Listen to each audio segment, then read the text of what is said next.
It's generally kind of shocking that there is, on the Conservative side of things, a legitimate argument, or at least perceived to be a legitimate argument in the Conservative eyes, that Nigel Farage should be welcomed back into the party. Now, let's say this was happening in the Labour Party. Here's what I would generally do. First things first, I'd be writing to my MP saying, yeah, you should not allow this person into the party. If you do, I'm giving up my membership, because as far as I'm concerned, if that guy is in this party, this signals a very, very bad direction of travel for the future and direction of the Labour Party. Now, of course, I'm not a Conservative Party member. I am a Labour Party member. That's what I would do. But the idea that this is or at least seen as a legitimate conversation to have within the Conservative Party, should tell you the direction of travel of everything in the Conservative Party. Because there were two things that Nigel Farage, his main aims, his main goals in life when he was in UKIP, and he's openly stated these. Of course, first of all, was agitating to leave the EU. And of course, the other was to move the Conservative Party into a more hard right position. The very fact that there is now that conversation happening to allow him back in would pretty much show that, yes, the Conservative Party has moved in that more hard right direction. And they have, as we have said many times, whenever they have failed, instead of thinking, was that really the right idea? Maybe we should try and think something else. No, we're going to just double down even more on our hard right ideas. And of course, this moves the party even more hard right. And of course, which publication would be arguing, shall we say? I think you know who it is. Yes, Conservative Home. Prepare for some possible fence sitting. I have not pre-read this article, but I get the idea from the title. We could see some major fence sitting by Henry Hill, you know. But before we do go into this, please do remember to click on the like, share, and subscribe button. And of course, down below there are links to my Patreon page and a one-off donation link called Buy Me Coffee, where you can buy me coffee. And of course, as always, there is the one-off donation link called the YouTube thank you button. And of course, there is the Pony Club as well. You can join too. So let's go cracking on into this. Of course, from Conservative Home, from Henry Hill, with the title of "There is no open and shut case for refusing Farage party membership." No, there is there is absolutely an open and shut case. Just look at Nigel Farage's entire political career, of everything he's said and done over the years. If he had been a Conservative Party member at that time, or even a standing MP, he would have been thrown out of the party. But this is how far it has come that Henry Hill can say, oh, there's no open and shut case for refusing, Farage's party membership. But of course, that's not the full title, because again, fence sitting, but a future leader may regret it. So let's get into this. It has been, pardon me, it's been rather overtaken by events. But during last month's party conference in Manchester, Nigel Farage gathered a bit of attention by suggesting that he might at some point rejoin the Conservative Party. And at that point, if I were Rishi Sunak, I'd be like, no. Open and shut case, no. It's that simple. Now, at the start, it's worth saying that it probably isn't a position to take too seriously. Farage was always possessed a great genius for securing free lodging in the Tory imagination, which helps explain why he was able to cast such a long shadow over the past decade without ever having been returned to Parliament. Again, pretty true. Farage has always had that ability, and he's been able to do that because he has been UKIPing, been, oh, well, Conservatives are going to say this in the manifesto. Well, we're going to say this in our manifesto, but just a bit more hard right. And of course, what's happened? They've peeled and peeled and peeled more Conservative Party members away to the UKIP. Time and time again, you've seen all the polls that said from UKIP members, where were you a former party member of? Oh, I was a UKIP, I was a Conservative member. Then I came over to UKIP. This was losing them in the polls. They were losing in the, European elections. And of course, they panicked. They just went into an absolute panic. Instead of, maybe holding their ground or trying to explain why, hey, you voters, maybe those hard right ideas wouldn't work. But they never did. So he continues.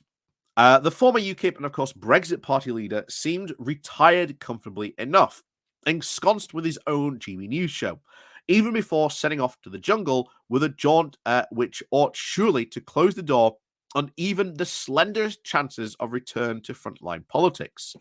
But the course of events over the past few years cautions against being too hard against the merely improbable. And Farage himself has stepped away from politics, or at least tried to play a smaller role.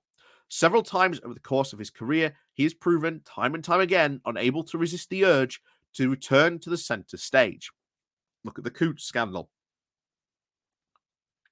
Farage loses his privilege of having a really exclusive bank account because, they don't want him as a customer anymore, which, bear in mind, right wingers, I thought a company being able to decide what it wants to do, probably quite right and accurate, but there you go. Apparently, when someone like something happened to Nigel Farage, well, it's a big issue. So this has constantly been happening every single time. Farage is, of course, a big figure. He made it so UKIP in itself was, of course, the Nigel Farage vehicle. You can't name any other UKIP member, or at least any other probably prominent member from UKIP. Although probably people are going to name, of course, a couple of people. But to be honest, if you went, rewound back in the day, it was all Farage. You never saw anyone else from UKIP because that's what Farage wanted. So he continues. Moreover, if the Conservative Party gets trounced at the general election, which in the current polling indicates, indeed it does, then it might prove more receptive to the idea of a Farage comeback than it would likely be at the moment, especially if it prevents or is seen to prevent a split on the right. As I wrote back in June, he seems to be the secret ingredient that determines whether a party is a viable insurgency or, well, a Reform UK. Yeah, they should never do that. We've talked about this before about would the Conservatives ever conceive of doing a deal with the devil, or at least doing a deal with Farage, shall we say? I think it's possible. If they get desperate enough, the current polling indicates that they constantly are losing by-elections by big, staggering numbers. These really, meant to be really safe majorities, these safe seats have fallen time and time again. And they just more and more panic. And even now, we see that the next Tory leadership election has already started. It is between Suella Braverman, Kimmy Badenoch, and James Cleverly. That's your choice, folks. And oh boy, is that going to be an interesting leadership contest. But back to it. So, setting aside the tactics and speculation, however, there is a more important question. In the event that his application ever crosses the desk at CCHQ, should the party allow Farage to join, or ought his past political associations rule that out? It's not just his past political associations, it's everything he's said. in the past that, let's face it, would probably get him kicked out of the current Conservative Party. Well, maybe not get him kicked out of the current Conservative Party, but certainly would have got him kicked out of the Conservative Party prior to 2016. So, certainly, there is sufficient material for a case against it should the Tories wish to block him. I'm glad at least he admits that. Leading the party to the right of the Conservatives inevitably led to Farage and having his associates, whether they had their unsavoury views, be the Catherine Belloc, the original founder of the Brexit Party, or the actual far-right connections. Perhaps the most serious instance was the latter, of Mark Delvin, a former head of research for the British Nationalist Party, who infiltrated UKIP and with whom Farage was infamously photographed alongside convicted bomber Tony Lockerbie back in Lockerbie, I think that's how you say it, back in 1997. Yeah, as Michael Crick explores at length in his excellent biography, again, an excellent biography of Farage. Well, Farage's arguably deserves much credit as anyone else in preventing the far right, and yes, the actual far right that there is, in becoming an establishment force in British politics. Here's the thing, he has helped probably more than anything in this new far right politics, because Farage will not live forever. Eventually, he will die. Someone else will take his place, and out they come. And it's not too conceivable that could indeed happen.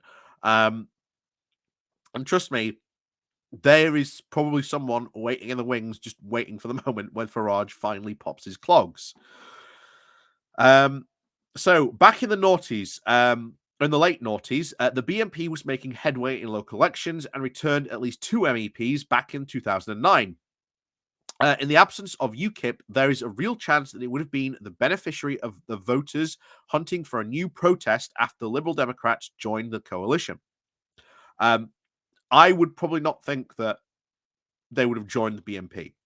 The BNP was very, very, very a lot more, well, openly racist than UKIP was. UKIP knew that to succeed, it had to be conservative, but they also had to have the wink wink nudge nudge element of that the BNP didn't have, and that's the space where they occupied. They were, as they said, as we've often said about Farage, he's an upper middle class racist. We don't say the naughty words, but we all know who, quote, the problem people are, if you know what I'm saying. Wink, wink, nudge, nudge, as Farage always used to do in his many speeches. But it continues. The BNP also recognized this threat too, that the above-mentioned photograph was later admitted to have been a setup by them. It's certainly worth... it's a ceiling that would certainly have been lower than UKIP's, which, by coming second in over 100 seats in 2015, was poised for a genuine breakthrough had we not had the Brexit referendum a year later. I do not think that would have ever happened. This idea that UKIP would have actually become a serious electoral force because, we didn't have the Brexit referendum, again, probably would have history's greatest what if, questions. What if we didn't have the Brexit referendum? No, UKIP would have not have. UKIP would have always hit a wall. Always. You see that now with the Conservatives having absolutely no idea what to do now they've done Brexit. UKIP had no idea what itself to do either after Brexit, even though it had manifestos saying, we want to do all these things. Well, they were all predicated on leaving the European Union, and leaving the European Union in an incredibly hard fashion. Like I say, if UKIP had run the referendum themselves and, Nigel Farage had been the face, they would have not have won. Not have won at all. Why? Because they would have pushed for a hard Brexit. They wouldn't have been able to do the whole Leave referendum, the whole Leave campaign, where you had Boris Johnson going around saying, yes, we're going to leave, it's going to be wonderful, and then not talk about the detail, which I really wish, we'd had pinned many of these levers down at the time. You're saying all this stuff, but you're not talking about the detail. You're not talking about the facts of this. And Farage often refers back to the Scottish independence referendum, where he said, the SNP focused too much in the detail. That's why they lost.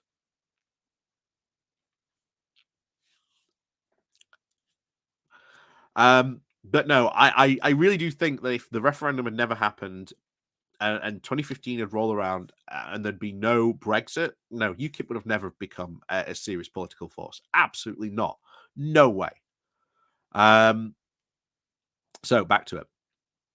So the Brexit referendum a year later, and of course, being both much more toxic and less skillfully led. The major parties would have likely maintained a cordon sanitaire around the BNP, which would have prevented it achieving anything as significant as the role UKIP played in leaving the European Union, at least in the short term.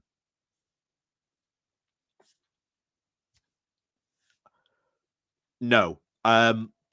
Honestly, after you saw Nick Griffin got absolutely torn to pieces on Newsnight, that was the end of the BNP. The idea that the BNP becomes some sort of respectable party, no. They would have had an incredibly low threshold. They would have not have gained seats, because every time they gained seats, they ended up losing them in a quite spectacular fashion. Even before an election took place, let's remind you of that. They would have not have done it. Their policies were awful. It was just stop immigration. Well, okay, how are you going to stop immigration? Oh, we're just going to stop immigration. Like I say, the policies were not good. UKIP came in and actually managed to form a actual, fashion by essentially just, copying the Tory manifesto and just, pushing them more to the right. You can go back and you can compare, the 2015 Tory manifesto and UKIP's. It's almost exactly the same word for word, except the UKIP one just pushes it a bit further right. There's always Farage's plan. But it continues. But as Germany is learning with the ADF, there is only so long that you can simply lock out a party once it gets established. Far better that it did not happen here. I love it. So I really do hate that he's trying to say, oh, if we didn't have UKIP, we would have had the BNP instead. No, UKIP is just as bad as the BNP. They were just, instead of, well, working class thugs, the UKIP was, middle class racism. That's what it was. That's what it became. It was the acceptable form of, of British racism. You've seen this. If you live in the UK, you know exactly what I'm talking about. Yeah, no, just because we were saved from the DUP by UKIP doesn't mean that they deserve a cookie. Absolutely not. They are just as bad. And like I say, look at the many UKIP local councillors who, after winning, went on racist tirades in councils and then lost their seats as a result of that. If these UKIP elections were meant to be good and they were, quote, winning, no, what happened was you had a hard right group in the Tory party that were not liking the direction of travel that Cameron were taking in them, and made up the whole UKIP scenario and spread the ghost stories about Nigel Farage. That's what really happened, and eventually they succeeded, and they pushed hard for the referendum from Cameron.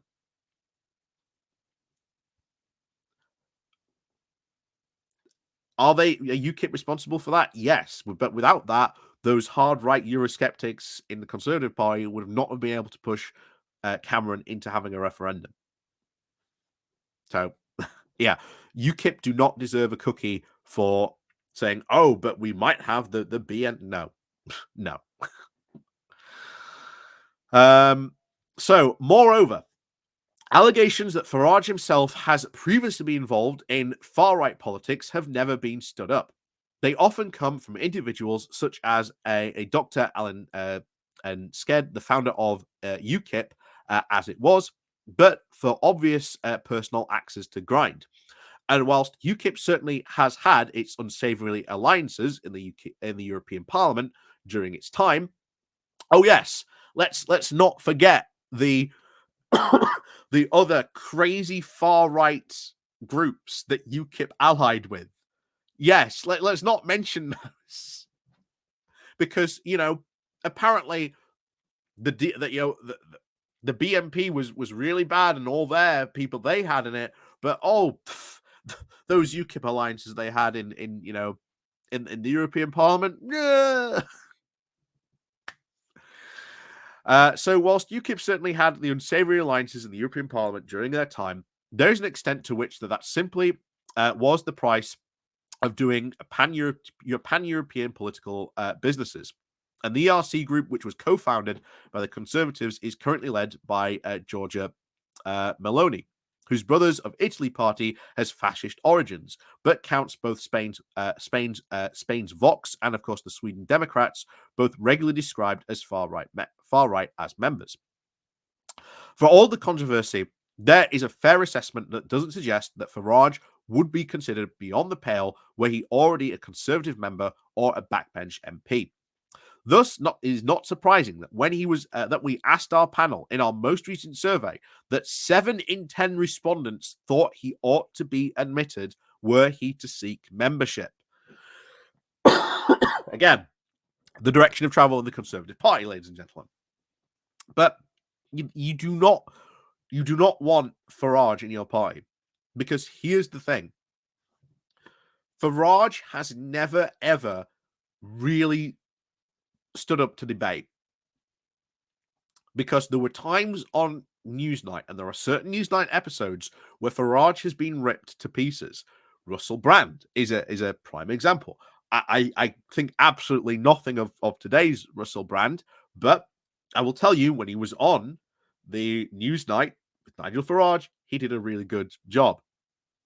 Benjamin Zeffirelli did oh no, sorry, that was Tommy Robinson. I'm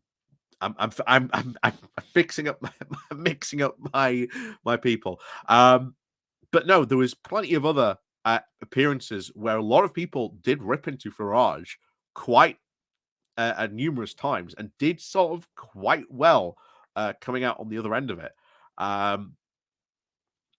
Of course, Farage was a regular feature on Question Time because, well, when the invitation went out, of course, to UKIP members, well, Farage was, of course, the first choice. That's why you never saw anyone else from UKIP appear on Question Time. But no, there are, like I say, there are other numerous examples where Farage gets torn to pieces on a couple of things that he's said or policies. But he just sits there just going like that all the time. But there you go. And of course, he's never openly gone out to debate a lot of these things. Or when he has done, or he has been challenged, he's generally run off from any of these things. That's why Farage, when he used to have these the UKIP meetings where he used to go and take over a pub, they were highly curated. There were bouncers, there were bodyguards. If you didn't have a ticket, you weren't getting in. And there was even another ring around Farage of bouncers where if you weren't approved by the quote local UKIP people, you weren't getting within so much a distance of Farage.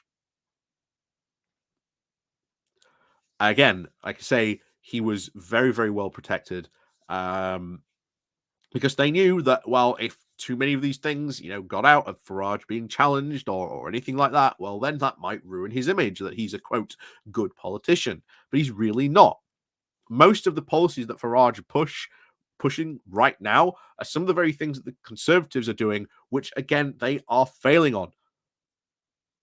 So you have to ask the question: would a Farage ever been a good prime minister?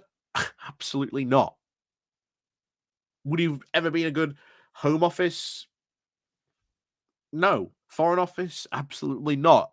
There is not a single office that Farage would have been in charge of as a minister that he would have not have failed at. And that's the truth. But the idea that you maybe talk about Farage's policies and how, given the current direction of travel of the Conservative Party, which they are failing on, maybe we need to reevaluate what's going on in the Conservative Party and maybe worry about the fact that if 7 in 10 people think that it was fine to let Nigel Farage in, maybe we need to think what's going on internally in the Conservative Party that has allowed us to go down this far right direction. Because there's many times in these comments do you see of Conservative Home of people constantly saying how disappointed they are in the Conservative Party, that they feel politically homeless because the Conservative Party has gone so far right.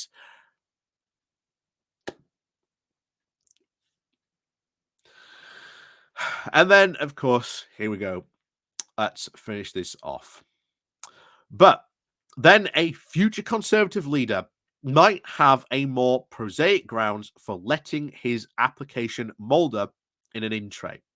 Farage said at the conference, "I'd be very surprised if I were not a Conservative leader by 26. Very surprised." Even if he was joking, and of course insisted he wasn't at first, this is the sort of jest that is never entirely a jest. And that is the insane thing, where he was like, "Oh, I could be Conservative leader by 2026."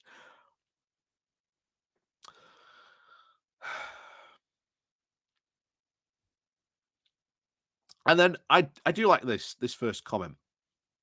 So don't worry, there's more chance of hell freezing over than Farage joining the Tories after they've fundamentally failed on immigration, done nothing for the material impact to stop illegal entrance, have put taxes up to a 70-year high, have done nothing to stop the quote wokery racial critical race theory in schools, still haven't finished Brexit, endlessly pushing LNTs and the green wokery again. Um, Even Nigel Farage wouldn't want to do that. And then you've got someone else. Why would he want to join the Conservatives? I can see why. I can see why whatever's left of the Conservatives after the GE might want him because they'll probably be desperate.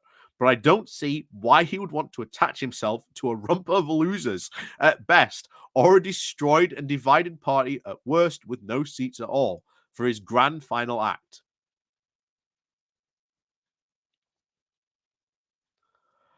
Um,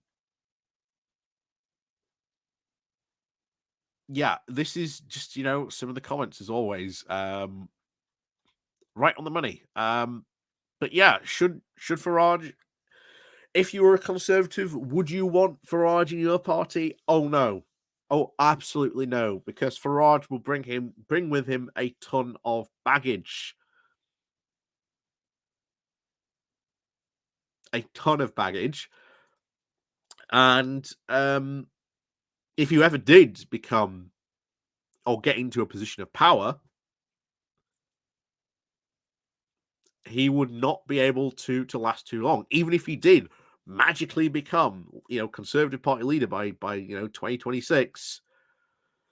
Well, if you think there's a spotlight on Farage now, imagine what the spotlight's going to be like on him as Conservative Party leader. And eventually, that pressure, that amount of scrutiny that would be on him, he'd be caught out. He'd be caught out sooner or later. And given the fact that you have a lot of, as we said, a lot of quote politically homeless conservatives because they feel the party's gone too far right, Farage being party leader just might be the final straw for many of them. And well, as one conservative very recently said, if you still have feelings over Brexit, leave the Conservatives and go join the Lib Dems. Just a thought for all those politically homeless conservatives. Generally just go join the Lib Dems. Just do a mass exit. Go join the Lib Dems. Go fill their coffers before before the next general election with the membership fees, etc. Go donate to them. Um, maybe then the Conservatives might pay attention. But who knows? Who knows what will happen after the upcoming general election, especially if it is going to go as dire as the poll predictions predict for the Conservatives, which we can only hope for. But I am waiting for that day. But until that day comes, of course, as always, we will see you all next time.